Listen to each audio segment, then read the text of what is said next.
அது வந்து கண்டிப்பா ஏற்றுக்கொள்ள முடியாது. பிரதானத்துவம் இந்த கூட்டத்துக்கு கூட்டப்பட்டது. ஏன் இவ்வளவு பெரிய ஒரு கன்ஃபியூஷன்? நான் ரொம்ப சிம்பிளான ஒரு கொஸ்டின். அவருக்கு வேற எந்த விதமான ரைட்ஸும் கிடையாது. வணக்கம். நேர்பட பேசு நிகழ்ச்சிக்கு வரவேற்கிறோம். தமிழக வெற்றிக் கழகத்தின் 2வது மாநில மாநாடு நாளை மதுரையில் நடைபெற இருக்கிறது. தமிழகத்தின் பல்வேறு பகுதிகளிலிருந்தும் தொண்டர்கள் மாநாட்டில் பங்கேற்பதற்காக மதுரை சென்று கொண்டிருக்கிறார்கள். இது ஒருபுறம். இன்னொரு புறத்தில் திமுக, அதிமுக, பாஜக, நாம் தமிழர் கட்சி என 4 புறங்களிலும் தாவேகாவை விமர்சித்துக் கொண்டிருக்கிறார்கள். இதுதான் இன்றைய நேர்பட பேசுவின் பேசுபொருள். கூடும் கூட்டம் ஓட்டாகுமா, யாரை பதம் பார்க்க போகிறார் விஜய் என்ற தலைப்பில் பேச இருக்கிறோம். பத்திரிகையாளர் திரு ஷபீர் அகமது பங்கேற்றிருக்கிறார். பத்திரிகையாளர் திரு ஜீவசகாப்தன் இணைந்திருக்கிறார்.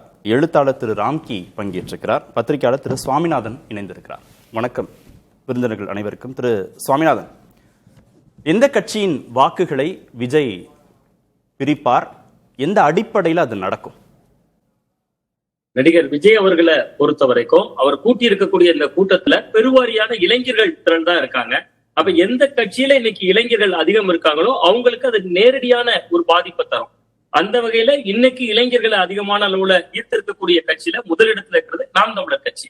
நாம் தமிழர் கட்சியினுடைய சீமான் அவர்கள் அதனாலதான் தொடர்ச்சியா விஜய் அவர்களுக்கு எதிர் துருவத்துல இன்னைக்கு பேச ஆரம்பித்திருக்கிறார். ரொம்ப கடுமையான விமர்சனங்கள் எல்லாம் கூட இப்ப அவர் முன்வைக்கிறார்.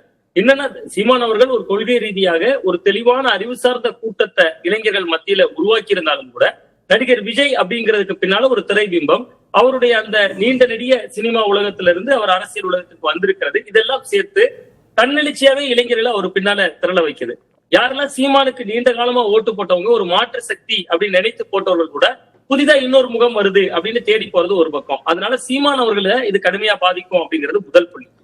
2வதா பாத்தீங்கன்னா, இதுல வந்து ஒரு குறைவான சேதாரம் அப்படிங்கக்கூடிய இடத்துல இளைஞர்கள் ஓட்டை மட்டும் நான் மையப்படுத்தி சொல்றேன், அப்புறம் பொதுத்தளத்துக்குள்ள வரேன். அதுல இளைஞர்கள் ஓட்டுல ஒரு குறைவான சேதாரம் அப்படிங்கிறது நிச்சயமா அதிமுகவுக்கு தான் குறைவான சேதாரமா இருக்கும் அப்படின்னு நான் நம்புறேன்.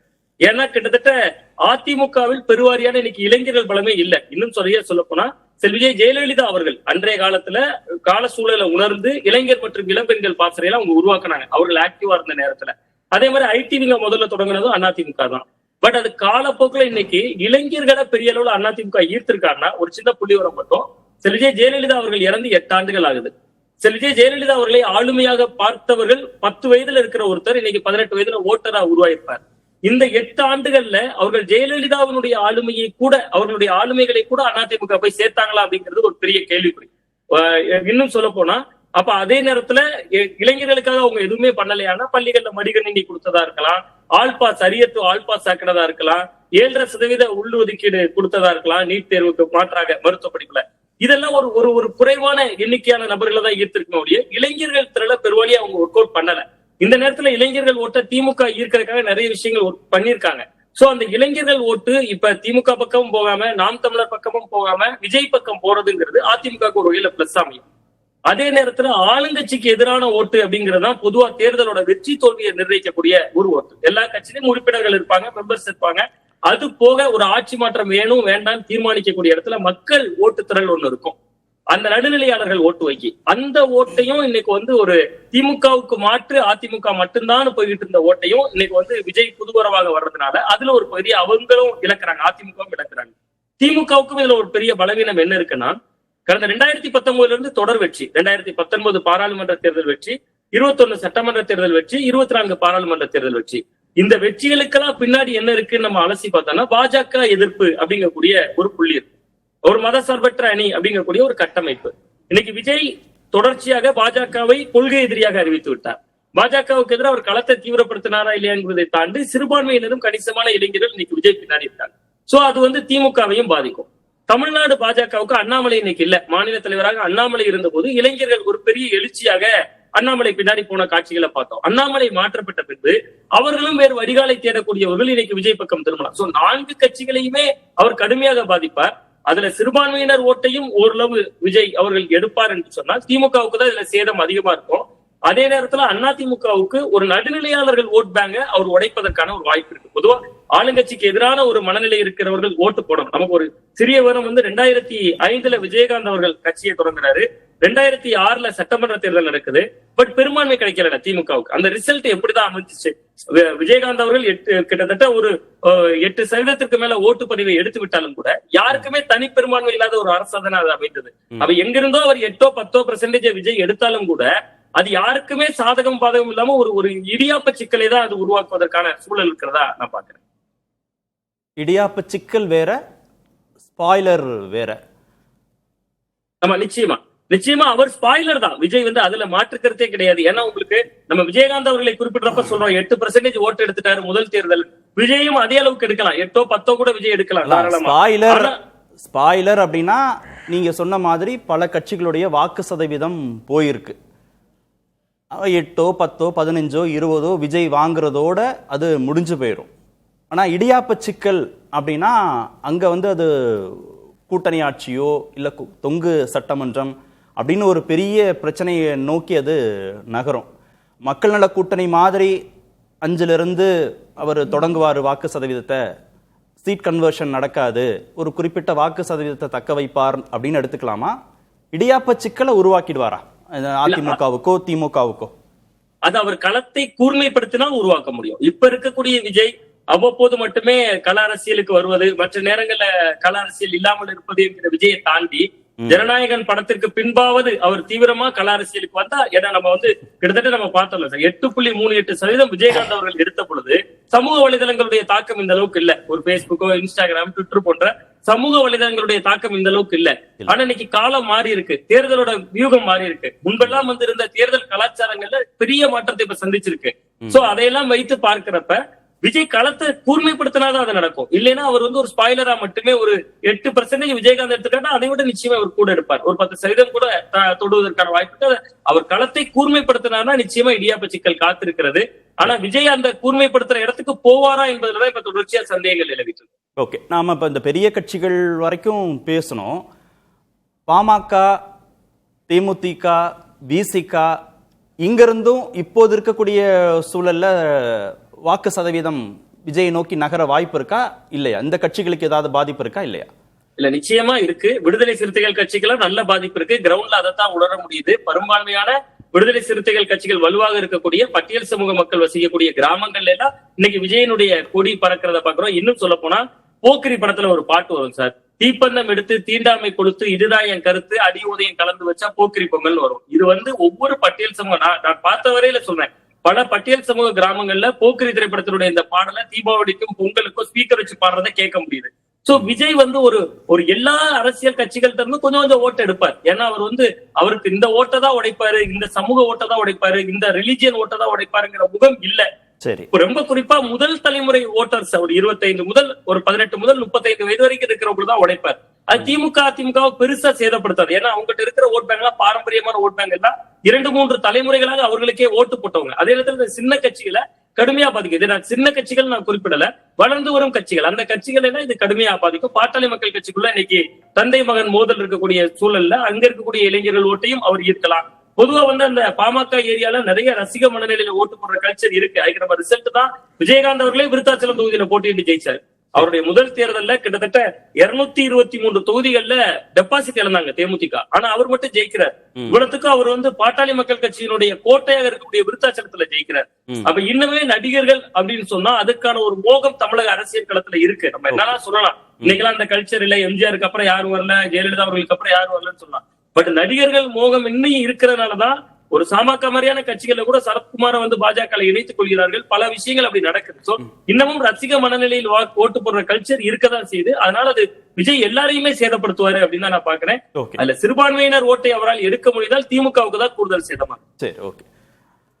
திரு ராம்கி, நாம் தமிழர் கட்சிக்கு தான் அதிக சேதாரம் அப்படின்னு அவர் சொல்றார். இப்ப திரு சீமான் திரு விஜய கடுமையா விமர்சிக்க தொடங்கி இருக்கிறார். 2 நாட்களாக கடுமையாக விமர்சிக்கிறார். அந்த அடிப்படையில் நாம் தமிழர் கட்சிக்கான பாதிப்பு மற்ற அதிமுக, திமுக, விசிக, தேமுதிக இவங்களுக்கெல்லாம் ஒரு குறைந்த சதவீத அளவிலான வாக்குகள் சேதாரம் மட்டும்தான் நடக்கும்னு சொல்றார். இந்த களம் திரு சீமான் வெர்சஸ் திரு விஜய் அப்படிதான் நிக்கிற போதாது. இல்லை, சீமான் அப்படிதான் இருக்கு. சீமான் நாம் தமிழரை பொறுத்த வரைக்கும் அவர்கள் வந்து விஜய் ரசிகர்களோடு இணைந்து தான் வந்து பணியாற்ற கடந்த 10 ஆண்டுகள் அப்படிதான் இருந்தது.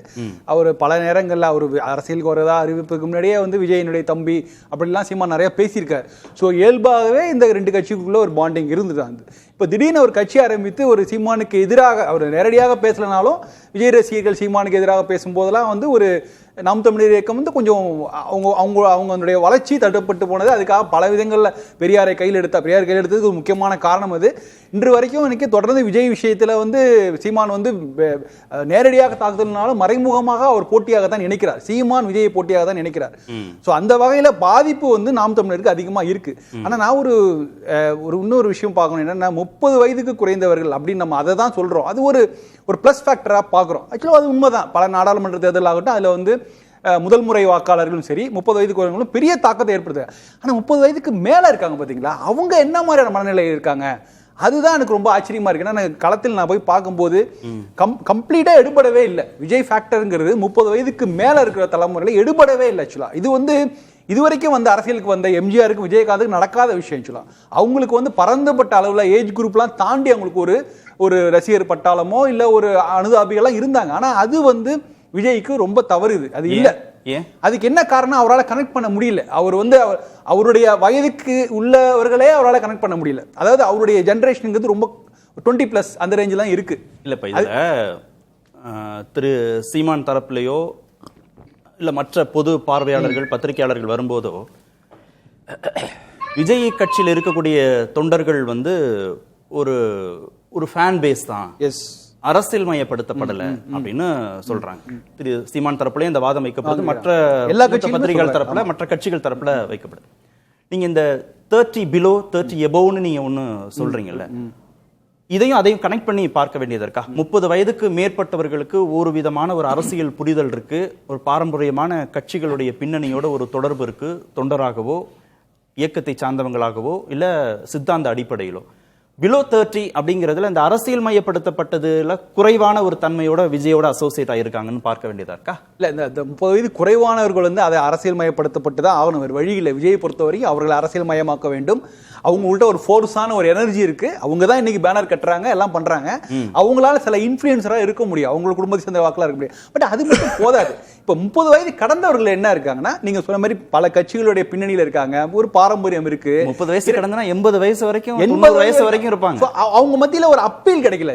ஓட் பேங்க், பெரிய ஓட் பேங்க் அதானே, பெரிய ஓட் பேங்க் அதுதான். அவங்க மத்தியில ஒரு அப்பீல் எப்படின்னா, ஒரு விஜய் ஒரு சீரியஸா பார்க்கல. நீங்க ஒண்ணு இல்ல, ஒரு மாற்றத்தை விரும்புகிறவர்கள் கணிசமாக இருந்துட்டு தான் இருக்காங்க எல்லாரும். இப்போ ஒன்றும் இல்லை, அண்ணாமலையே வந்து ஒரு கட்சி ஆரம்பித்தார். அவர் பாஜகவுடைய இன்னொரு டீமா இருப்பார். ஒருவேளை தனி கட்சி ஆரம்பித்தார் இருப்பார். ஆனாலும் அவர் மேல வந்து மாற்று சக்தி நம்புறவங்களும் இருக்காங்க.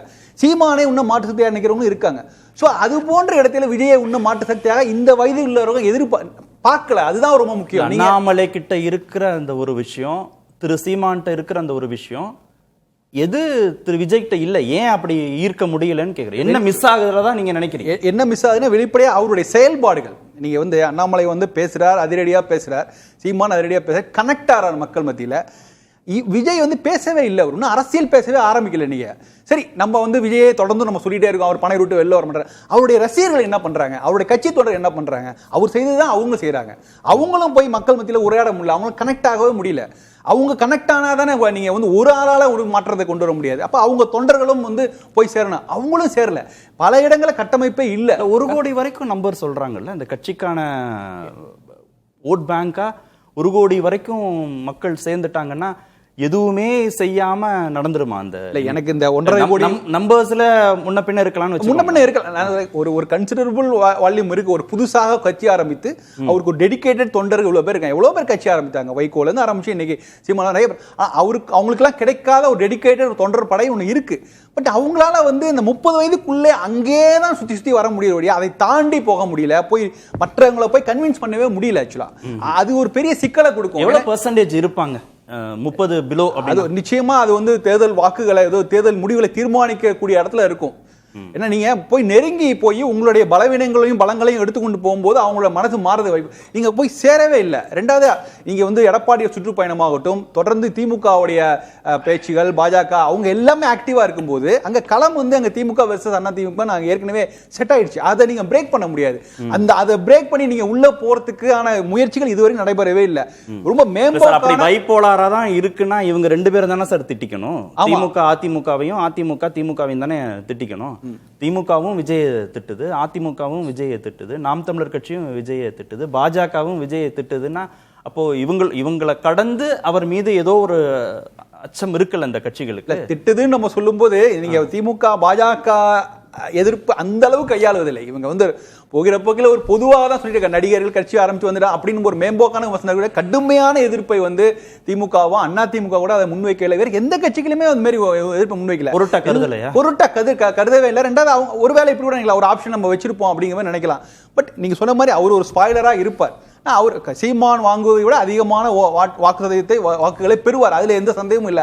அதனால என்ன மாதிரியான இன்ஃப்ளூயன்ஸ் ஏற்படுத்த முடியும்? ஸ்பாய்லர்னா வெறும் ஸ்பாய்லர் மட்டும் இருக்க முடியும். ஒரு சில தொகுதிகளில் இந்த ஸ்பாய்லர் வந்து வெற்றி, ஒரு சில கட்சிகளுக்கு வெற்றி கூட கொடுக்கும், ஒரு சில கட்சிகள் தோல்வியாகும். சோ ஒரு பேட்டர்னே கண்டுபிடிக்காத போது அதுக்கு என்ன காரணம்னா இந்த கட்சியோட செயல்பாடுகள்.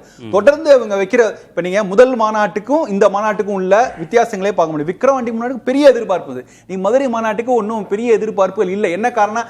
எல்லா கட்சிகளையுமே மதுரையில் ஏதாவது ஒரு நடத்திட்டாங்க. இப்ப நாளான்னைக்கு பாஜக வர பூத் கமிட்டி மாநாட்டு நாங்க திருநெல்வேலி நடத்துறோம். சோ எல்லாமே அது வந்து டைலூட் ஆயிடுச்சு. அப்ப அந்த ஃபோர்ஸ்ஃபுல்லா விக்ரவாண்டி இந்த மாநாட்டுல இந்த ஃபோர்ஸ்ஃபுல்லா இங்க இல்ல. ரெண்டாவது அவருடைய செயல்பாடுகள் ஆரம்பிக்கும் போது முடிஞ்சாதானே தெரியும். நாளைக்கு இரவு தானே இருக்கும். பட் அந்த ஆரம்பம் மாநாடு சக்சஸா இல்ல. விக்ரவாண்டி 2 நாட்களுக்கு முன்னாடியே ஒரு கவுண்ட் டவுன் ஆரம்பிச்சது. பட் நம்ம இதுக்கு அந்த அளவுக்கான எதிர்பார்ப்புகள் இங்க இல்ல. அங்க பேசுவது போல ஒரு பஞ்ச் டயலாக் வசனங்கள் பேசதான் போற. அது யாரை கவர்ந்து இழுக்கணும்? அவருடைய ரசிகர்களை கவர்ந்து இழுக்கும், அவர்களுக்கு கைத்தட்டல் பெறுமா, மக்களை கவர்ந்து இழுக்குமா அப்படிங்கிறது இன்னும் கேள்விக்குறியா இருக்கு. அதான் பிரச்சனை. திரு ஷபீர், ஸ்பாய்லரா இருப்பார் விஜய். இன்னும் இருதுருவ அரசியல் தான். திமுக அதிமுக இடையே தான் போட்டி. அவங்களுக்குள்ள யார் வெற்றி பெறணும் தோல்வி அடையணும் அப்படிங்கிறத வேணா நான் தமிழக வெற்றி கழகத்தின் வாக்குகள் தீர்மானிக்கலாமே தவிர தமிழக வெற்றி கழகத்துக்கு என்ன அதனால லாபம்னா ஒன்றும் லாபம் இல்லை அப்படின்னு கொண்டாந்து முடிச்சிருக்காங்க. தமிழக வெற்றி கழகத்தை பொறுத்த வரைக்கும் ரிலேட்டிவ்லி அவர் ஒரு நியூ பிளேயர். அவங்களுடைய வாக்குகள் சதவீதம் என்ன, எந்த தரப்பு மக்கள் அவங்களுக்கு வாக்களிக்க போறாங்க, யார் அவங்கள நோக்கி வரப்போறாங்க அப்படின்றது எதுவுமே தெரியாது. ஒரு தேர்தல் வந்ததுக்கு அப்புறம், ஒரு தேர்தல் முடிவுக்கு பிறகு நம்ம வந்து இதெல்லாம் வந்து பேசலாம். எந்த பகுதி மக்கள் வந்திருக்காங்க, எந்த சதவீதத்தில் மக்கள் வாக்கு ஏன் வந்தாங்க, என்ன காரணம் அப்படின்னு.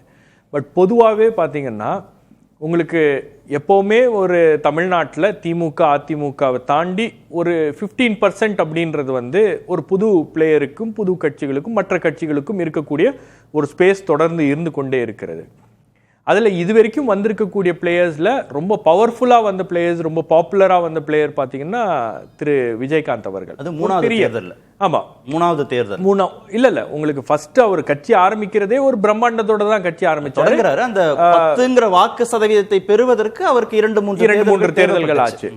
பட் விஜய் அந்த மாதிரி லெவல்ல இல்ல. விஜயோடைய பாப்புலாரிட்டி இன்னும் அதிகமாக இருக்கிறது. விஜயகாந்துடைய ஃபேன் பேஸ், விஜயோடைய ஃபேன் பேஸும் வந்து இன்னும் பெரிய ஃபேன் பேஸா இருக்கு. கிட்டத்தட்ட நீங்க இந்த அரசியல் கட்சி அப்படின்றத ஒரு 2 வருஷமா நம்ம பாக்குறோம்னு வச்சுங்களேன். ஒரு 2-2.5 வருஷத்துக்கு முன்னாடி தான் அந்த நடவடிக்கைகள்லாம் வந்து இதாயிருக்கு. அதுக்கு முன்னாடியே ஒரு ஃபேன் பேஸ் அப்படின்றது 30 வயசுக்கு மேல உள்ளவங்களை விஜய் ரீச் பண்ணவே இல்லை, தமிழக வெற்றி கழகம் இன்னும் போய் சேரவே இல்லை அப்படின்னு திரு ராம்கி சொல்றாருல. ஒருவேளை அதுல 50% கூட வச்சுக்கிட்டா கூட இவருக்கு பெருசா வெற்றி கிடைக்க வாய்ப்பு இல்லையே. இல்ல, நீங்க வெற்றி தோல்வியை தீர்மானிக்கக்கூடிய ஒரு இடத்துல விஜய் இருக்காரு. அது அதிமுகவுக்கு திமுகவுக்கும் தானே. அதுதான். பட் அதே இடத்துல உங்களுக்கு இன்னும் அவருடைய செயல்பாடுகளை அவர் கூர்மைப்படுத்தினால் அந்த ஃபர்ஸ்ட் இடத்துக்கு கூட வருவதற்கான வாய்ப்பு இருக்கு. ஒரு சில பாக்கெட்ஸ்ல உங்களுக்கு அது எல்லா இடத்துலயும் நடந்துரும் அப்படின்லாம் சொல்ல முடியாது. எந்தெந்த பகுதிகளில் ஒரு இம்பாக்ட் அவரால் கிரியேட் பண்ண முடியும் அப்படின்னு ஒரு வட மாவட்டங்கள்ல ஒரு கணிசமான சில இடங்கள்ல அவருக்கான வாய்ப்புகள் இருக்கு. அதே போல தென் மாவட்டங்கள்ல அவங்களுடைய முயற்சி என்பது தீவிரமாக இருக்கிறது. என்ன உங்களுக்கு அரசியல் ரீதியாக நீங்க அந்த காஸ்ட் பேலன்ஸ் பண்ணணும். ரெண்டாவது உங்களுக்கு பொதுவான வாக்காளர்கள் உங்களை நோக்கி வரணும். அதுதான் வந்து ரொம்ப முக்கியமான விஷயம். ஸோ இன்னைக்கு தேர்தல் களம் எப்படி இருக்கு, தமிழக அரசியல் களம் எப்படி இருக்கு அப்படின்னா திமுக ரொம்ப ஸ்ட்ராங்கா இருக்காங்க. திமுகவுக்கு எதிரான ஒரு நரேட்டிவ் இல்லை. திமுகவுக்கு எதிராக எதிர்க்கட்சி அரசியல் செய்வதற்கு கட்சிகளும் வந்து பெரிய அளவுக்கு சில விஷயங்களை முன்னெடுக்கல. அப்போ இந்த விஷயங்கள்லாம் அதிமுக செய்திருக்க வேண்டும், அதிமுக செய்யல. சிறு காலம் வந்து பாஜக அந்த விஷயங்கள்ல திரு அண்ணாமலை அவர்கள் சில விஷயங்களை பேசிட்டு இருந்தாரு. அதனால பாஜகவுக்கு ஒரு பாப்புலாரிட்டி அப்படின்றது கிடைச்சு, அண்ணாமலைக்கு தனியாக அவர் தனிப்பட்ட முறையில இவர் கடுமையா திமுகவை எதிர்க்கிறார் அப்படின்ற ஒரு பாப்புலாரிட்டி கிடைச்சு. அதெல்லாம் ஏடிஎம்கே உடைய ஸ்பேஸ் தான். இப்ப அந்த இடத்தை விஜய் அடைய முடியுமா, விஜய் அந்த இடத்தை பிடிப்பாரா அப்படின்றது தான் கேள்வி. நீங்க இடத்தையா அதிமுகவுடைய அண்ணாமலை வச்சிருந்த இடத்தை நீங்க திமுகவுக்கு எதிரான அரசியல் செய்கின்ற அந்த இடத்தை நீங்க அண்ணாமலை வச்சிருந்தாங்க, அதிமுக வச்சிருந்தாங்கன்றது திமுக எதிர்ப்பு அரசியல் அப்படின்றதை கூர்மைப்படுத்த வேண்டும். அதிமுக பண்ணது, பாஜக பண்ணது இல்ல கடந்த காலங்கள்ல ஒரு 4 வருஷமா பாத்தீங்கன்னா நீங்க வந்து அதை பண்ணல. இப்ப திரு சீமான் அவர்களுக்கு ஏன் வந்து இந்த அளவுக்கு ஒரு ஆதரவு அப்படின்னு கிடைச்சிருக்கு? காரணம் என்னன்னா அவரு திமுகவை கடுமையா எதிர்க்கிறாரு. அப்ப திமுக அப்படின்ற அந்த எதிர்ப்பு அரசியலை இன்னும் வந்து தீவிரப்படுத்த வேண்டும், இன்னும் வேகப்படுத்த வேண்டும். ரெண்டாவது உங்களுக்கு வந்து ஒரு நரேட்டிவை அவர் கிரியேட் பண்ணணும். அவர் என்ன விஷயத்துக்காக அவர் நிற்கிறாரு, எந்த விஷயங்களை அவர் முன்னெடுக்க போகிறார். நீங்க மாநாடுகளை கூட்டலாம். ஒரு விக்கிரவாண்டியில ஒரு மாநாடு கூட்டி ஒரு 2 லட்சம் பேர், 3 லட்சம் பேர், 10 லட்சம் பேர் கூட வரலாம். அதெல்லாம் வந்து பிரம்மாண்டங்களை காமிக்கும். உங்களுக்கு இருக்கக்கூடிய ஆதரவு பலத்தை, உங்களுக்கு இருக்கக்கூடிய பலத்தை நிரூபிக்கிறதுக்கு அதெல்லாம் காமிக்கும். அந்த கூட்டம் வாக்குகளாக மாற வேண்டும் அப்படின்னா அந்த கூட்டத்தை தாண்டிய வாக்குகளும் நீங்கள் பெற வேண்டும். அந்த கூட்டம் மட்டுமே உங்களுக்கு வாக்குகளாக மாறக்கூடாது, அதை தாண்டிய வாக்குகளாக அது மாற வேண்டும். அப்போ ஒரு மாநாட்டுல அது நடந்துராது. அந்த மாநாட்டுக்கு வர எண்ணிக்கையுமே நம்ம அதிகபட்சம் 5 லட்சம் 2 லட்சம் இல்ல இன்னும் கூடுதலா சொன்னா 10 லட்சம் கூட சொல்றோம். ஆனா அவ்வளவு வாக்குகள் வந்தாலும் பத்தாது இல்லையா? 10 லட்சம் பத்தாது. அதுதான், அதை தாண்டி நீங்கள் வாக்குகளை பெற வேண்டும் அப்படின்னும் போது you have to capture the imagination of people. நீங்க மக்களுடைய கவனத்தை ஈர்க்க வேண்டும். மக்களுடைய கவனத்தை எப்படி ஈர்க்க முடியும்? நீங்க அன்றாட அரசியல் விஷயங்களை பற்றி பேசுவது, நீங்க அன்றாட அரசியல் செய்வது. இன்னைக்கு தப்போ சரியோ, திரு சீமான் அவர்கள் வந்து எல்லா விஷயங்கள்லயும் கருத்து சொல்றாரு. தினந்தோறும் பத்திரிகையாளர்களை சந்திக்கிறார். தினந்தோறும் ஏதோ ஒரு விஷயத்துக்காக அவர் ஏதோ ஒரு பகுதியில, தமிழக பகுதிகளில் போய் நின்று இருக்காரு. ஏதோ ஒரு விஷயத்தை ஹைலைட் பண்றாரு. அது ஆடுகள் மாடுகளுடைய மாநாடை கூட்டி பேசுவதாக இருந்தாலும் சரி, ஏதோ ஒரு வகையில் அவர் வந்து களத்துல இருந்துட்டே இருக்காருல்ல, பேச்சு பொருளாக இருந்து கொண்டே இருக்காருல்ல, தன்னுடைய இடத்தை அவர் தக்க வைத்துக் கொண்டிருக்கிறார் இல்லையா? இப்போ விஜய்க்கு அந்த மாதிரியான ஒரு அரசியல் செய்ய வேண்டும். அதுதான் காலத்தின் கட்டாயம். இன்னைக்கு வந்து எதிர்க்கட்சி அரசியல் செய்வதற்கு அதிமுக அந்த இடத்தை கோட்டை விட்டுருச்சு. கடந்த 4 ஆண்டு காலமாக திமுகவுக்கு எதிராக அதிமுக எந்த ஒரு பெரிய இஷ்யூவையும் நிறுத்தல. இல்ல இந்த பிரச்சார பயணம் போன பிறகுமா சொல்றீங்க? இல்ல இந்த பிரச்சார பயணம் கூட வந்து அது கட்சி தொண்டர்களுக்காக செய்கின்ற பிரச்சார பயணம் வருது இல்ல. திரு எடப்பாடி பழனிசாமிக்கு கூட்டம் வருது, அவருங்க தொண்டர்கள் வர்றாங்க. இல்ல அந்த கூட்டம் எப்படி வருதுன்னு ராம்கியோ அல்லது ஜீவ சகாப்தன் கேட்டீங்கன்னா தெரியும். அதெல்லாம் வந்து ஏற்பாடு செய்யப்பட்டு வருகின்ற கூட்டம். இன்னைக்கு வந்து பணம் கொடுக்காம கூட்டத்தை திரட்டுவது அப்படின்றது ஒரு மிகப்பெரிய சிரமமான விஷயமாக மாறி இருக்கிறது. விஜய்க்கு அது கிடையாது. விஜய்க்கு வருகின்ற கூட்டம் அப்படின்றது தானாக வருகிறது. அந்த இளைஞர்கள் கூட்டம் அப்படின்றது எல்லா மாநாடுகளிலும் நம்ம அந்த காட்சிகளை பார்ப்பதில்லை. இப்ப ஏதோ அந்த மாநாடு திடலை வந்து ஏதோ ஒரு பொருட்காட்சி மாதிரி பார்த்துட்டு போகின்ற காட்சிகள் எல்லாம் வருது அப்படின்னும் போது அது ஏதோ ஒரு இடத்துல ஒரு இன்ட்ரெஸ்ட் அவர் ஜெனரேட் பண்ணியிருக்காரு. ஆனால் அதை வாக்குகளாக மாற்றுவதற்கு அவர் வந்து பல்வேறு நடவடிக்கைகளை எடுக்க வேண்டும் அப்படின்னு பாக்குறேன். நீங்க உதாரணத்துக்கு நீங்க பெரிய இஷ்யூஸ்லாம் எடுக்காதீங்க. நீங்க உங்களுடைய கொள்கை, உங்களுடைய அரசியல், உங்களுடைய ஐடியாலஜி இதெல்லாம் வந்து பேசுனீங்கன்னா கூட இனிமே 8 மாத பயணம் பொறுத்துதான் மாறப்போகுது. ரொம்ப சாதாரண மக்களுடைய, எளிய மனிதர்களுடைய பிரச்சனை. இன்னைக்கு வந்து உங்களுக்கு எலக்ட்ரிசிட்டி பில்னால பல்வேறு இடங்கள்ல பல கட்ட அதிருப்தி என்பது இருக்கிறது.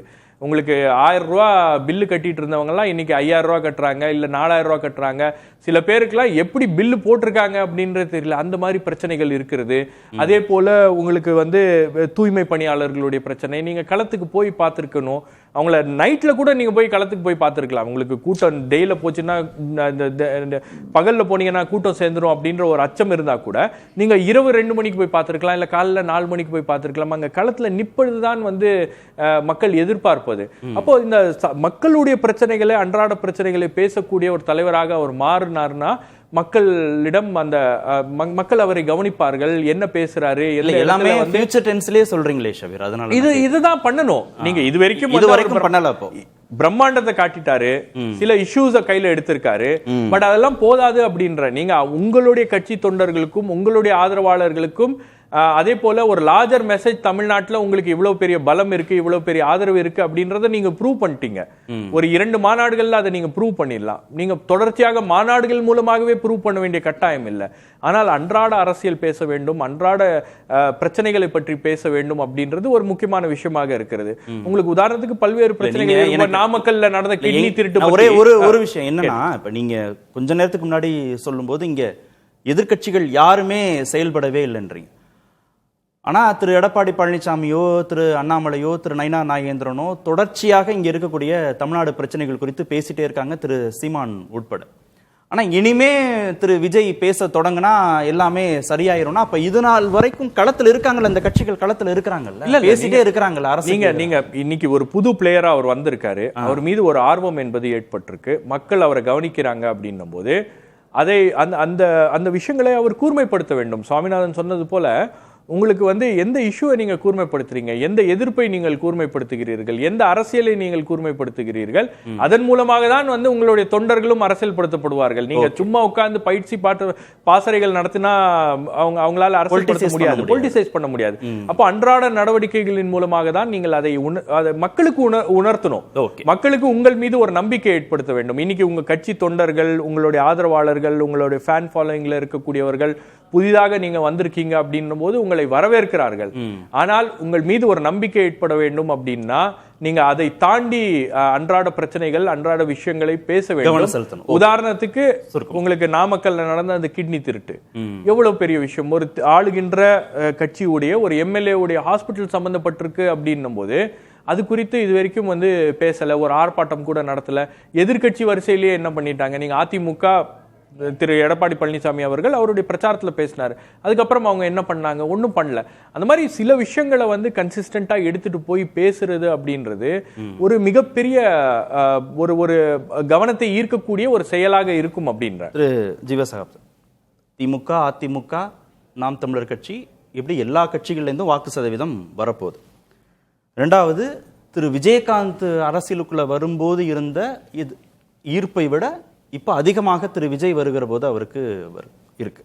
மூன்றாவது, கூடிய கூட்டமெல்லாம் காசு கொடுத்தோ வேறு எந்த பலன்களுக்காகவோ வேறு லாபங்களுக்காகவோ வராத கூட்டம், தானாக வந்து சேரக்கூடிய கூட்டமா இருக்கும். இல்லை, நாலாவதா, தினந்தோறும் அரசியல் பண்ண தொடங்கினா இன்னும் 8 மாத காலத்துல தமிழக வெற்றி கழக தொடர்பான அந்த பார்வை மக்கள்கிட்ட மாறினா இவங்க ஒரு மிகப்பெரிய சக்தியாக, முதன்மை சக்தியாகவே வந்துவிட முடியும்னா அச்சுறுத்தல் தானே அது திமுகவுக்கும் அதிமுகவுக்கும்? இல்லை, இது திமுக அதிமுக அச்சுறுத்தல் இல்லை. இவர்களுக்கு கூட்டம் கூடுவது தமிழ்நாட்டுக்கு அச்சுறுத்தல். தமிழ்நாட்டினுடைய அரசியல் மரபுக்கு, இங்கே இருக்கக்கூடிய முற்போக்கு மரபுக்கு தான் அச்சுறுத்தல். கூட்டம் கூடுவதை பற்றி சொன்னீங்க. மதுரைங்கிறது சும்மாவே கூட்டம் கூடுற ஊர் தான். லியோனி பேச்சு, சாலன் பாப்பையாவுடைய பேச்சு, இதையெல்லாம் கேட்டு விவேக்கையும் வடிவேலு மாதிரி நடிகர்களையும் பல நகைச்சுவை கலைஞர்களையும் ஹீரோக்களையும் சினிமா நடிகர்களையும் உருவாக்கின ஊர் மதுரை. மதுரையில் முனிச்சாலை பகுதியில் போனால் கடவுள் முரளி வாழ்கன்னு ஒரு ஆள் எழுதிக்கிட்டே இருப்பார். முரளிக்கு இறந்து போன ரஜினி கமலுக்கு இல்லை, கடவுள் முரளி வாழ்கன்னு ஒருத்தர் எழுதுவார்.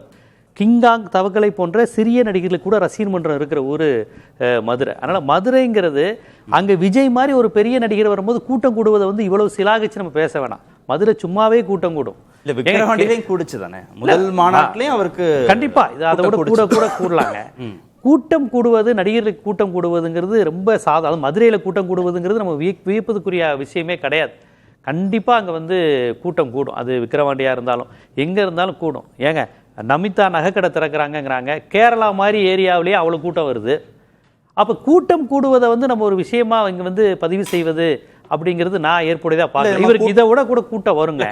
அது என்ன வாக்குகளா மாறும்னு நம்மளும் எதிர்பார்க்க. வாக்குகளா மாறும் மட்டும் இல்ல, அது இந்த கூட்டம் என்ன மாதிரியான கூட்டம், அந்த ஜீப்ல குதிச்சாங்கல்ல அந்த மாதிரி கூட்டம் தான் வரப்போகுது. பெரும்பாலும் ஜீப்ல குதிக்கிறவங்களும் பைக்கில் சோலை படத்தில் போற மாதிரி ஒருத்தர் மேலே ஒருத்தர் போற கூட்டம் தானே அங்கே வருது. அவ எல்லாருமே இதை தெளிவாக சொன்னாங்க. 30 வயதுக்கு மேற்பட்டவர்கள் எத்தனை பேர் அங்கே வரப்போறாங்கிறது தான் ரொம்ப கவனத்துக்குரிய விஷயம். அங்கே இருக்கின்ற கூட்டம்ங்கிறது, இப்போ அண்ணாமலைட்ட இருக்கிற கூட்டம்ங்கிறது ஒரு திராவிட இயக்கத்துக்கு எதிரான ஐடியாலஜி, இந்துத்துவ ஐடியாலஜி கூட்டம். சீமான்ட்ட இருக்கிறது திராவிட கட்சிகளுக்கு எதிரான ஒரு ஐடியாலஜி உள்ள கூட்டம். விஜய்க்கு எந்த ஐடியாலஜி இல்லாத ஒரு கூட்டம். சினிமா ரசிகர்கள் தான், நல்லா டான்ஸ் ஆடுவார், நல்லா பாட்டு பாடுவார். இந்த கூட்டம் தான் இருக்குது. அது மட்டும் இல்லை, விஜயோட அரசியலுக்கு மிகப்பெரிய பின்னடைவு சொல்கிறேன். இப்பயும் அவங்களுடைய ரசிகர்கள் சமூக வலைதளங்களில் ரஜினிகாந்தை கிண்டல் பண்ணி எழுதிக்கிட்டு இருக்கிறது, அஜித்தை தோத்து போயிட்டார்னு சொல்லி எழுதுறது மூலமா அவங்களுடைய அறிவு வளர்ச்சி என்னங்கிறது தயவு செய்து புரிஞ்சுக்கோங்க. ஒரு அரசியல் கட்சி உருவாக்குறவங்க அவரே தன்னுடைய படத்துல அஜித் தான் மிகப்பெரிய ஆளுன்னு கோட் படத்துல காமிச்சிட்டாரு. கிளைமேக்ஸ்ல என் பொண்ணே அஜித் ரசிகர் தான் சொல்லி கைத்தட்டு வாங்குறாரு. ஏன்னா அவர் அரசியலுக்கு அஜித் ஓட்டு வேணும். அஜித் ரசிகர்கள் சாதாரண ஆள் கிடையாது. தமிழ்நாட்டில் அதிகமான ரசிகர்கள் அஜித் தான், அதுவும் ஜென்ஸ் ரசிகர்கள். அந்த அளவு. ஆனால் அஜித் ரசிகர்களை இன்னும் இவங்க கிண்டல் பண்ணிக்கிட்டு தான் இருக்கிறாங்க விஜய் ரசிகர்கள். அவங்களுடைய மைண்ட் செட்டை சொல்கிறேன். அவர் பேர் குறிப்பிட விரும்பல. அந்த கட்சியினுடைய 2வது இடத்துல இருக்கக்கூடிய ஒரு செய்தி தொடர்பாளர் சொல்றாரு, அந்த லாக்அப் டெத்தில் செத்து போன ஒரு பேர் அஜித், நாங்கள் அப்படி பார்க்கல அப்படிங்கிறாரு. அப்போ இவங்களுடைய அரசியல் புரிதல் நினைச்சு நீங்க என்ன பண்ணுவீங்க? லாக்அப் டெத்தில் செத்து போனவர் அஜித் தான், இருந்தாலும் இவங்க ஆதரவா இருக்காங்களா? ஏன்னா இவங்க விஜய் ரசிகர். அவர் தான் கொள்கை பரப்பு செயலாளர். அவர் தான் கொள்கை பரப்பு செயலாளர். யோசிச்சு பாருங்க, மைண்ட் செட்டை பாருங்க. எம்ஜிஆர் முன்னாடி திரண்டவர்கள் விசிலடிச்சாங்க குஞ்சுன்னு முகாமுத்து சொன்னார். ஆனா எந்த எம்ஜிஆர் ரசிகரும் இந்த லெவலுக்கு கிடையாது. விஜயகாந்துக்கு முன்னாடியும் யார் இருந்தாங்கன்னு கேட்டாங்கன்னா, விஜயகாந்துக்கு பின்னாடி இருந்தவங்க எல்லாருமே ரசிகர் மன்ற மனநிலை கிடையாது. ஏழை ஜாதி படத்திலேயே அவன் பொலிட்டிசைஸா ஆனவன். வட தமிழகத்திலையும் சரி, தென் தமிழகத்திலையும் சரி, மேற்கு மண்டலத்திலையும் சரி. அவர் அவ்வளோ பெரிய ஒரு மக்களுக்கு ஏதாவது செய்யணுங்கிற நோக்கத்தோடயே இருந்தாங்க. கட்சியில் இருந்த ஒவ்வொருத்தரும் விஜயகாந்துங்க. விஜயகாந்த் கட்சியில் இருந்த ஒவ்வொருத்தரும் அத்தா என்னத்தா பிரச்சனை, ஏன்னா ஆரம்ப சுகாதார நல வழியா இந்த மாதிரி திங்க் பண்ணக்கூடிய கூட்டம் 92. சரி, அரசியல் மையப்படுத்தப்படலை, ஆனா ஓட்டு விஜய்க்கு தானே ஒரு முடிவு எடுத்துட்டாங்கன்னா, நாங்க அரசியல் மையப்படுத்தப்படல அப்படின்ற விமர்சனத்தோட என்னைக்குமே இருக்குங்க. விஜய்க்கு தான் நாங்க ஓட்டு போட போறோம் இல்ல உறுதியா இருந்துட்டாங்கன்னா. அவங்க பேசினப்போ ஒரு விஷயம் சொன்னாங்க இல்லைங்களா, திமுக அதிமுக வேணாம் அப்படின்னு சொல்லக்கூடிய கூட்டம் தமிழ்நாட்டில் என்னைக்குமே 10 விழுக்காட்டுக்கு மேல இருந்துகிட்டே இருக்கு. அந்த 10% ஓட்டு உங்களுக்கு பாமக தனியா நிக்க போறேன்னு சொன்னாலும் வரும், சீமான் தனியா நிக்க போறேன்னு சொன்னாலும் வரும், கமலஹாசன் தனியா நிக்க போறேன். இவங்க எல்லாம் யாருன்னா திராவிட கட்சியில மீது எதிர்ப்பு உள்ளவங்க தான். ஓகே, அந்த 10%. அதுக்கப்புறம் இது வரைக்கும் ஓட்டே போடாதவர்கள் அப்படின்றவங்க, அப்புறம் நாம் தமிழர் கட்சியில் இருக்கக்கூடிய இளைஞர்கள், ஆளும் கட்சிக்கு எதிராக அதிமுக எங்களுக்கு வேண்டாம் அப்படின்னு முடிவெடுக்கக்கூடியவர்கள், இப்படி கொஞ்சம் கொஞ்சமா அங்கிருந்து போகிற சொல்ற எல்லாமே கிட்டத்தட்ட ஒரே புள்ளியில தான் இணையும். நீங்க அவ்வளவு பகுத்து பார்த்து 50-60% ரேஞ்சுக்கு நீங்க சொல்ற பார்க்கும்போது எனக்கே கணக்கு போடுறேன், இது 10 அது 10 அப்படின்னு. இன்னொன்னு தெரிஞ்சுக்கோங்க, 18 வயசுல இருந்து 30 வயது தான். மோடிக்கு 2014 தமிழ்நாட்டில் மோடிக்குன்னு தனியாக ஓட்டு விழுந்துச்சு.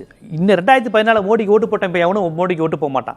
ஏன்னா அந்த பொலிட்டிக்கல் டைம் காங்கிரஸ் சரியில்லை, மோடி வந்தா குஜராத் மாடல் சூப்பராகும் நம்பின கூட்டம் 18 வயசுல 2014 இருந்தா ஷிஃப்ட் அவ்வளவுதான். இப்ப 2014 மோடிக்கு ஓட்டு போட்டேன்னு சொன்ன பல பேர் இன்னைக்கு வந்து எப்பா மோடியான்னு பதறக்கூடிய நிலையில இருக்கான். ஏன்னா அன்னைக்கு அவனுக்கு 18 வயசு, இன்னைக்கு அவனுக்கு 32 வயசு. அதனால விஜய்க்கு வந்து நீங்க 30க்குள்ள மட்டும் கணக்கு பண்ணுங்க. இவங்க சொன்ன மாதிரி எனக்கு தெரிஞ்சு 33-34 வயசுக்கு மேல பெட்ரோல் விலையில இருந்து அரபு நாடு அரசியல், இன்னைக்கு ஜியோ பாலிடிக்ஸ், இதெல்லாம் ஓரளவுக்கு பேசக்கூடிய நிலைக்கு வந்துட்டான். ஒரு எம்என்சியில் வேலை பார்க்குறவன் எல்லாருக்குமே இன்னைக்கு ஜியோ பாலிடிக்ஸ் பேச வேண்டிய சூழல் வந்துருச்சு. டாலர் மதிப்பு குறையுது, ட்ரம்ப் ஜெலன்ஸ்கி என்ன பேசுறாங்க நிலைக்கு வந்துட்டான். அந்த அறிவுடையவன் எவனுமே தாவேக்கா பக்கம் போக மாட்டான். அவனும் இளைஞர் தான், 32-33. 18 வயசு, 20, 22, 26, 27, இன்னும் சொல்ல கல்யாணம் பண்ணிக்காம இருக்கக்கூடிய ஆட்கள் பலருக்கு விஜய் வந்து ஒரு பெரிய ஆளா இருக்கும். ஏன்னா இவங்களுக்கு அரசியல் சுத்தமா தெரியாத நிலை இருக்கு. இன்னைக்கு கிட்டத்தட்ட எமர்ஜென்சி அறிவிக்கிற மாதிரி ஒரு மசோதா வந்திருக்கு. இது குறித்து அவர் ஏதாவது அறிக்கை விட்டுவாரா? ஒருவேளை இன்னைக்கு புதிய தலைமுறையை பார்த்தா நம்ம என்னென்ன கோரிக்கையெல்லாம் விஜய் செஞ்சாரான்னு கேட்டோம்னா நாளைக்கு அவங்க அறிக்கை விடலாம், பேசலாம். பட் இன்னைக்கு பதறிக்கிட்டு அறிக்கை ஒண்ணும்ல. இன்னைக்கு இந்தியாவே எவ்வளவு பெரிய அறிக்கை அவர்கிட்ட அறிக்கை வந்திருக்கா? அவர் சொன்ன மாதிரி நாம் தமிழர்கிட்ட கொள்கை ரீதியா எதிர்ப்பா இருந்தா கூட எந்த பிரச்சனைனாலும் ஏதாவது சொல்றாருல, இது தப்பு இது இல்லைன்னு எதுக்குனாலும் உட்காந்து 1 மணி நேரம் பிரஸ் மீட் சந்திக்கிறாருல. இப்ப விஜய்க்கு இப்படி ஒரு மசோதா வந்திருக்கே, இதுல என்ன அவர்கிட்ட நீங்க மேலோட்டமா கேட்டா அதை ஆதரிக்க கூட செய்வார். கரெக்டு தானே, யாரா இருந்தாலும் தப்பு செஞ்சா ஜெயிலுக்கு போன்னு சொல்றான், கரெக்டு தானேன்னு கூட அவர் சொல்லலாம். யாரும் சொல்லி கொடுக்காம சொல்லலாம், இயல்பா பேசினா அப்படி கூட அவர் பேசிடுவார். ஏன்னா அவருடைய சர்க்கார் படம்லாம் கிட்டத்தட்ட அந்த மாதிரி தான், பக்கா பிஜேபி படம் தான். சர்க்கார்லாம் ஆம் ஆத்மி, இந்த பிஜேபி, அண்ணா ஹசாரே, சங்கர் திரைப்படங்களை பார்த்து வந்த படம் தான் சர்க்கார்லாம். இலவச திட்டங்களை இது பண்ணணும், வாங்கின டிவியை உடைக்கணும், எல்லாமே கார்பரேட் தான் கரெக்ட். அந்த படத்தோட வசனமே அதானே, கார்பரேட் கிரிமினல்னு சொல்லுவார் சர்க்கார் படத்துல. இவர் எப்படி இடதுசாரிகளை பற்றியும் தொழிலாளர்களை பற்றியும் பேசுவார்? வெளிப்படையா நான் ஒரு கார்பரேட் கிரிமினல், அரசியல்வாதிகளுக்கு எதிராக நான் ஒரு கார்பரேட் செக்டார்னு சொல்லக்கூடியவர் தான். அது சரியா தப்பான்னு இப்ப கூட விஜய்க்கு அது தெரியாது. அதனால அவருடைய அரசியல்ங்கிறது அதுதான். அவருடைய அரசியல் எதுன்னு இப்ப இவங்க சொன்ன மாதிரி எதுவுமே நமக்கு தெரியாது. மாற்றாக விஜய் வேணும்னு நினைக்கிறவங்க கொஞ்சம் கொஞ்சமா போலாம் இல்லையா? இப்ப நம்ம பெருசா சொல்லும் போது ஒரு 25-30 வந்துருதே பெர்சன்டேஜ்னு சொன்னா கூட, திமுகவில இருந்தும் அதிமுகவில இருந்தும் நாம் தமிழர் கட்சியில இருந்தும் விசிகால இருந்தும் ஒவ்வொரு கட்சியில இருந்தும் ஒரு குறிப்பிட்ட சதவீதம் போறவங்க, இதுவரைக்கும் வாக்கே போடாதவர்கள் இளைஞர்கள் அந்த மாதிரி, அதான் ஃபர்ஸ்ட் டைம் ஓட்டர்ஸ் கான்செப்ட்டுங்க. அவங்க வந்து போவாங்க. அதான் சொன்னேன், 2014 மோடிக்கு ஓட்டு போட்டவங்க ஏன் கமலஹாசனை நம்பி ஓட்டி போட்டவங்க இவங்க எல்லாருமே விஜய்க்கு போக வாய்ப்பு இருக்குது. அவங்களாம் திராவிட கட்சியை அழியணும், புதுசாக ஏதாவது வரணும், இந்த மைண்ட் செட்டோட ஒரு 10-12% இருப்பாங்க. அந்த ஓட்டு வேணால் போகும். இன்னொன்று, அவருடைய செயல்பாடுகள் எல்லாமே நல்லா கவனித்து பார்த்தீங்கன்னா திமுக எதிர்ப்பு மனநிலையை தான் அவர் வளர்க்குறாரு. அப்போ திமுக வேணான்னு நினைக்கிறவன் இன்னைக்கு அதிமுக, பாஜக, சீமான், விஜய்னு மாறிடுச்சு. இது இயல்பாகவே திமுக எதிர்ப்பு ஓட்டு 4 பிரியுதுன்னா திமுகவுக்கு தானே வாய்ப்பாயிரும். அவர் கான்செப்ட் இப்போ கூட பாருங்க, எம்ஜிஆரையும் அண்ணாவையும் எடுத்து புதிதாக சேர்த்துருக்கிறாரு. எம்ஜிஆர் அரசியல் என்னன்னு அவருக்கு தெரியுமா? இவங்க அப்பா எடுத்த எல்லா படமும் எம்ஜிஆர் ஆட்சிக்கு எதிரான படம், ஆதாரத்தோடு நிச்சயம் சொல்ல முடியும். அவர் 80லேருந்து அவர் எடுத்த எல்லா படமும் எம்ஜிஆர் ஆட்சி, போலீஸ் ரேப் நடக்கிறதுலேருந்து படுவஸ்டான படம்னு சொன்னவர். எம்ஜிஆர் ஆட்சியில் எம்ஜிஆரை எதிர்த்து படம் பண்ணவங்க 2 பேர், டி ராஜேந்தர், இன்னொன்று எஸ்ஏசி. மற்ற எல்லாரும் எம்ஜிஆர் கட்டுப்பட்டு தான் இருப்பாங்க. ஸோ இவர் இப்போ எம்ஜிஆர் படத்தை காமிக்கிறாரு, அவங்க அப்பாலாம் வர்றாரு, அவர் எம்ஜிஆர் ஆட்சி எடுத்து தானே அவங்க அப்பா படமே எடுத்தாரு. ஸோ எல்லாம் ஒரு கணக்குக்கு வைக்கிறதானே ஒழிய எதுவுமே கொள்கைலாம் கிடையாது. ஜீவா எனக்கு அது அவருடைய கருத்து. பட் ஆனால் அவர் ரொம்ப அண்டர் எஸ்டிமேட் பண்ணுறாரு அப்படின்னு நான் நினைக்கிறேன். நீங்கள் விஜய்யுடைய அரசியல் அப்படின்றது 30 வயசு கீழே தான் இருக்கு.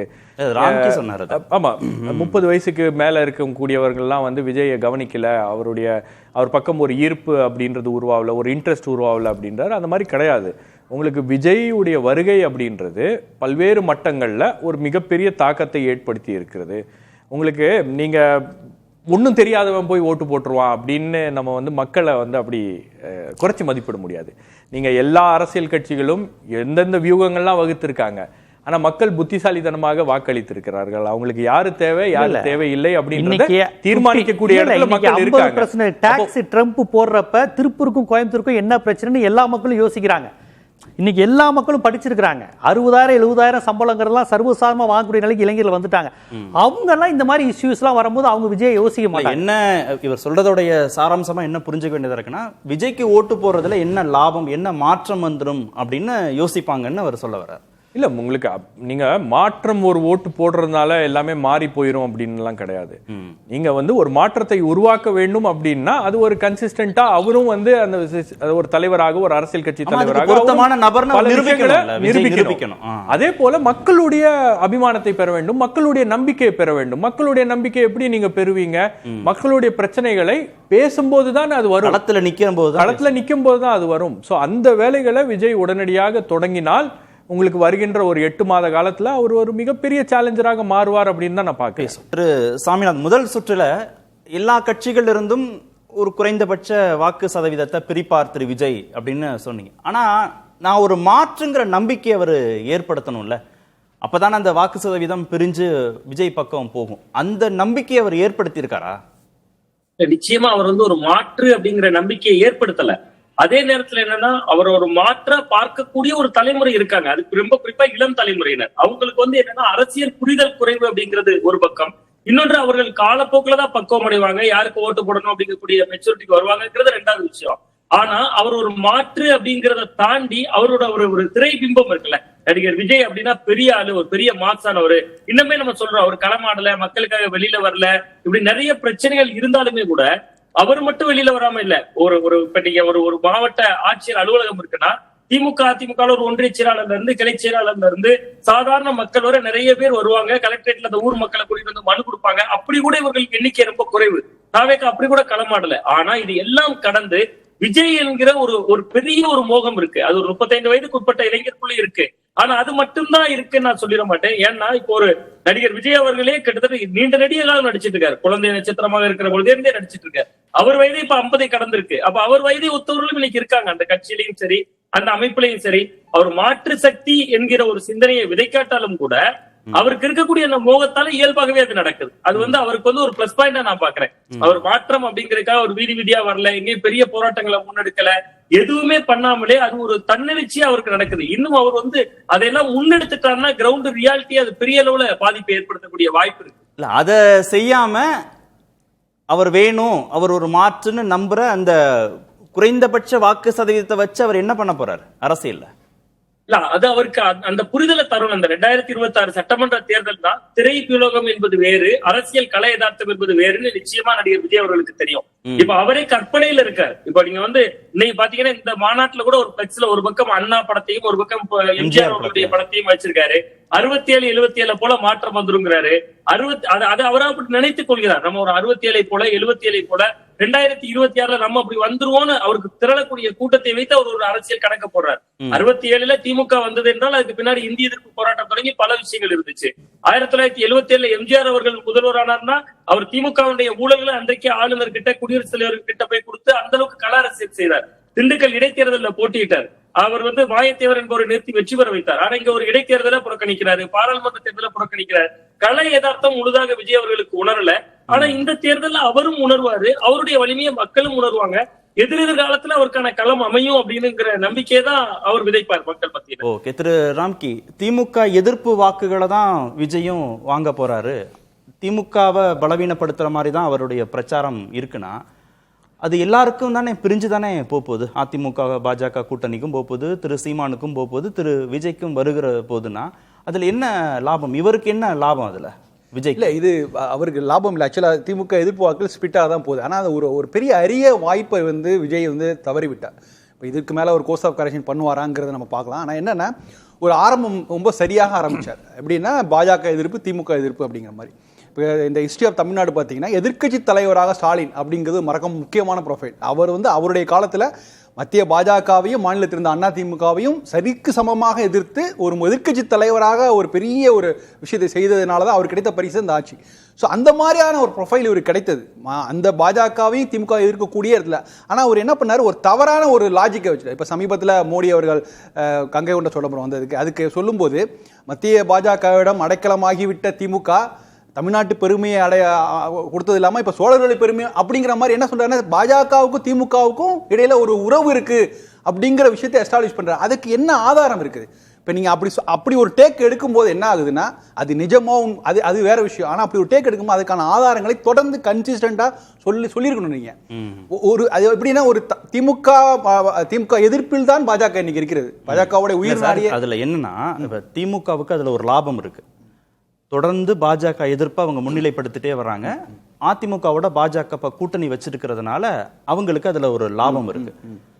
திரு விஜய் என்ன யோசிப்பார்னா முதன்முறையாக தேர்தல் களத்தை சந்திக்க போறோம், ஆளும் கட்சியாக திமுக இருக்கு, திமுக எதிர்ப்பை மட்டும் கூர்மைப்படுத்தினா போதும் அப்படின்னு தான் அவர் நினைப்பாரு. இல்ல, பாஜக எதிர்ப்பு அவர் கையில் எடுத்ததன் மூலமாக அவர் ஒரு சமநிலையை ஏற்படுத்துறாரு. நான் சொல்ல நீங்க அந்த ரெண்டு பேருக்குள்ள லாஜிக்கல் ரிலேஷன் நீங்க கொண்டு வராதுங்க, தேவையும் இல்ல.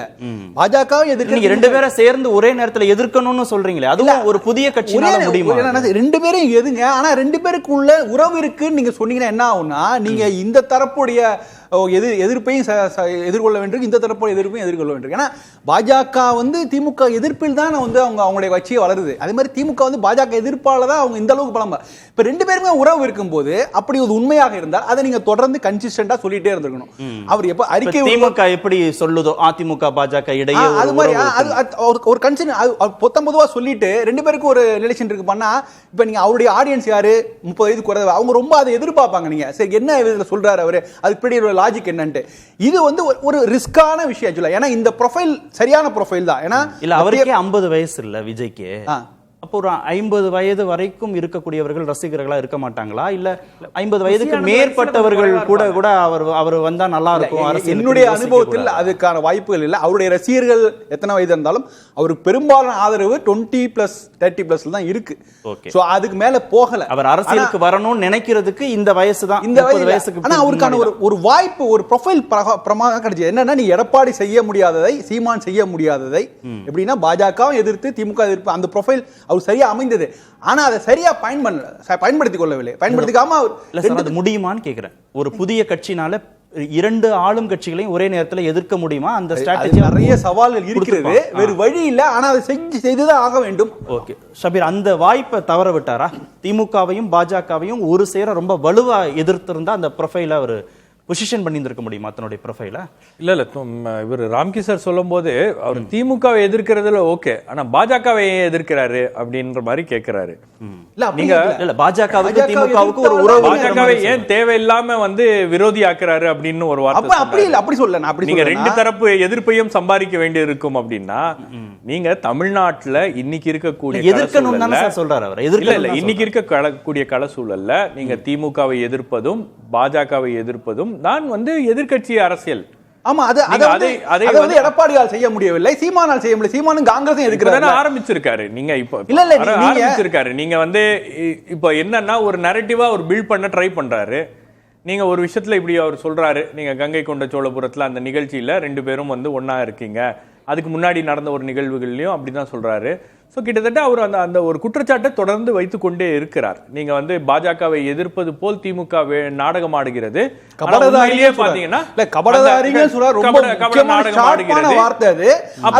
இருதரப்புமே அதை கண்டுக்கல, அது வேற விஷயம். ஆனாலும் அதை தொடர்ந்து அதை கன்சிஸ்டன்டா சொல்ல வேண்டிய கடமை இவருக்கு இருக்குல்ல. ஏன்னா நீங்க என்னன்னா நீங்க ஒரு விஷயத்தை அவர் கிரியேட் பண்றாரு, அதை அவர் ப்ரூவ் பண்ணி அதை ஒரு நரேட்டிவா செட் பண்ணி இது எங்க வலுப்பெறும் அப்படின்னா எதிர்த்தரப்புல இருந்து அதற்கான பதில் வரும்போதுதான் அது வலுப்பெறும். இது வரைக்கும் திமுக தரப்புல இருந்து ரொம்ப வெளிப்படையா விஜய் அட்டாக் பண்ணல, இந்த ஆங்கிள் இந்த பாயிண்ட்ல அட்டாக் பண்ணல.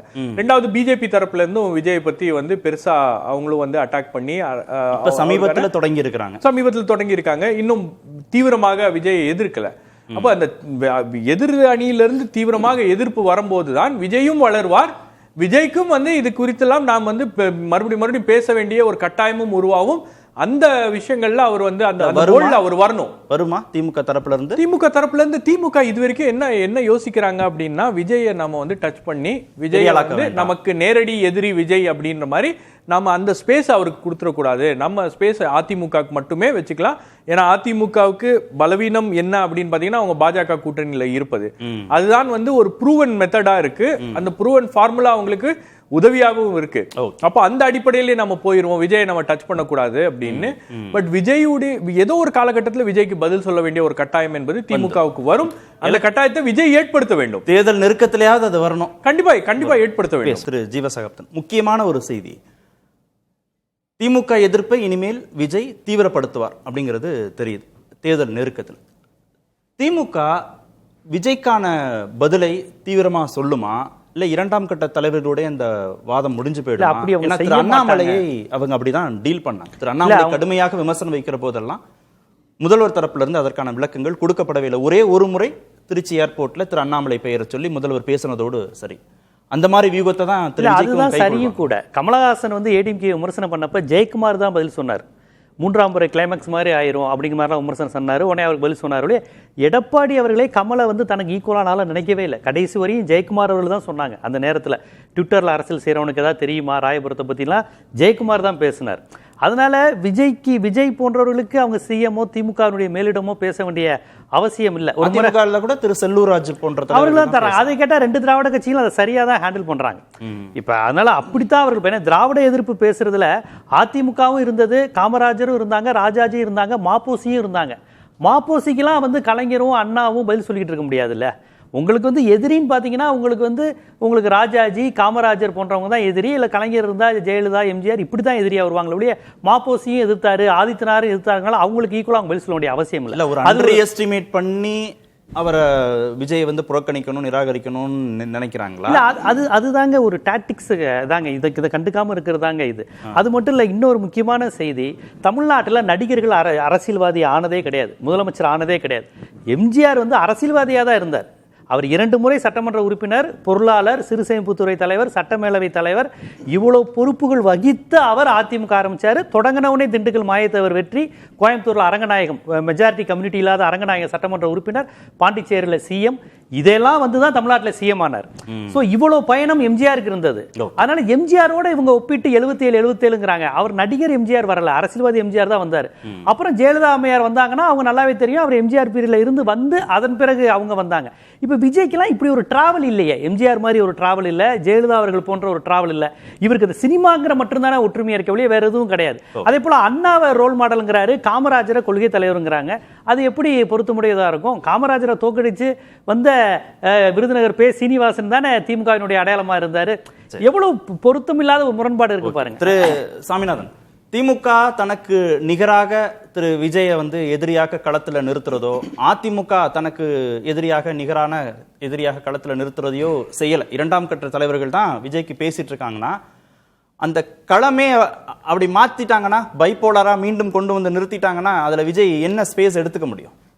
இன்னும் காலம் இருக்குல்ல, ஒரு 8 மாதங்கள் காலம் இருக்கு. விஜய் இன்னும் கூர்மைப்படுத்துவார்ல, அரசியல் களத்தை கூர்மைப்படுத்துவார். அவர் வந்து ஒரு நடிகராக இருந்து சினிமா உலகத்தை விட்டு விட்டு இங்க வந்திருக்கிற பொழுது இப்பவே திமுக எதிர்ப்பையோ அதிமுக எதிர்ப்பையோ அல்லது பாஜக எதிர்ப்பையோ அவர் கூர்மைப்படுத்தியிருந்தா பல நெருக்கடிகள் உருவாகலாம். அப்ப தேர்தல் நெருக்கத்துல அவர் செய்கிற பொழுது இவர்கள் பதில் சொல்ல வேண்டிய கட்டாயம் நிச்சயமா ஒரு புள்ளிவரம் மட்டும் பதிவு செய்ய ஆசைப்படுறாரு. அதாவது நீங்க பாத்தீங்கன்னா கோயம்புத்தூர்ல நடிகர் விஜய் அவர்கள் திமுக பதில் சொல்லல, ரியாக்ட் பண்ணல நம்ம நினைக்கிறோம். இருந்தாலும் அதுக்காக நான் ஒரு விளக்கம் சொல்றேன். கோயம்புத்தூர்ல நடிகர் விஜய் ரோட் ஷோ போன மறுநாளே செந்தில் பாலாஜி அவர்களுடைய ஏற்பாட்டுல உதயநிதி ஸ்டாலின் ரோட் ஷோ போறாரு. கிட்டத்தட்ட மாற்றுத்திறனாளிகள் அப்படிங்கக்கூடிய சொல்பதத்தை கொடுத்ததே திமுக தலைவர் கலைஞர் கருணாநிதி அவர்கள் தான். அவர் முதல்வராக இருந்த பொழுதுதான் அதுவரை ஊனமுற்றோர் இருந்த சொல்பதமே மாற்றுத்திறனாளிகள் மாறுது. ஆனா நடிகர் விஜய் அவர்களுடைய கட்சியில மாற்றுத்திறனாளிகள் அணி உருவான ஒண்ணுதான் இவ்வளவு பாரம்பரியம் மிக்க திமுகலே மாற்றுத்திறனாளிகள் அணி உருவாகுது. சோ அவர்கள் உன்னிப்பாக கவனிக்கிறாங்க. அவங்க பதில வெளிப்படையா சொல்லாட்டாலும் இவர்களை பார்த்து ஏதோ ஒரு அச்சப்படுறாங்க. அதுதான் உண்மை. திமுகவும் பயப்படுது, அண்ணா திமுகவும் பயப்படுது. அதனாலதான் வந்து இவங்க திமுக வந்து ஓரணியில் தமிழ்நாடுனா இவர் உடனே இவரும் கங்கா தன்னை சந்திரமுயா நினைச்சுக்கிட்ட மாதிரி விஜய் தன்னை திமுகவுக்கு போட்டி ஆழமா நம்புறதுனால அவங்க ஓரணியில் தமிழ்நாடுனா இவர் வெற்றி பேரணியில் தமிழ்நாடுங்கிறார். சோ இவங்க வந்து நாளைக்கு மாநாட பார்த்துட்டு ஒரு அமர்வு இருக்கு உங்களுக்கு. இதுல பாத்தீங்கன்னா நிறைய ஸ்கீம்ஸ் அறிவிச்சிருக்காங்க இல்லையா. விஜய் கல்வி உதவிகளை செய்கிறாருன்னு உடனே இவங்களும் வந்து அரசாங்க சார்பா நிறைய ஸ்கீம்ஸ் வந்து கொடுத்திருக்காங்க. அதுக்கெல்லாம் இதெல்லாம் ஒரு ரியாக்ஷன் தான். நேரடியாக திமுக இரண்டு கட்சிகளும் காலகாலமா கல்வி கொடுக்கிறது, பட் கூடுதல் எஃபர்ட் போடுறாங்க. காரணம் என்னன்னா இதோட இம்பாக்ட் தான் அது. நேரடியாக அவங்க சொல்லல, பட் சொல்ல வேண்டிய ஒரு கட்டாயம் என்பது ஏற்படும். நன்றி. நிகழ்ச்சியில் பங்கேற்ற அனைத்து விருந்தினருக்கும் நேர்பட பேச நிறைவு பெறும். அது கண்டிப்பா ஏற்றுக்கொள்ள முடியாது. பிரதான கூட்டப்பட்டு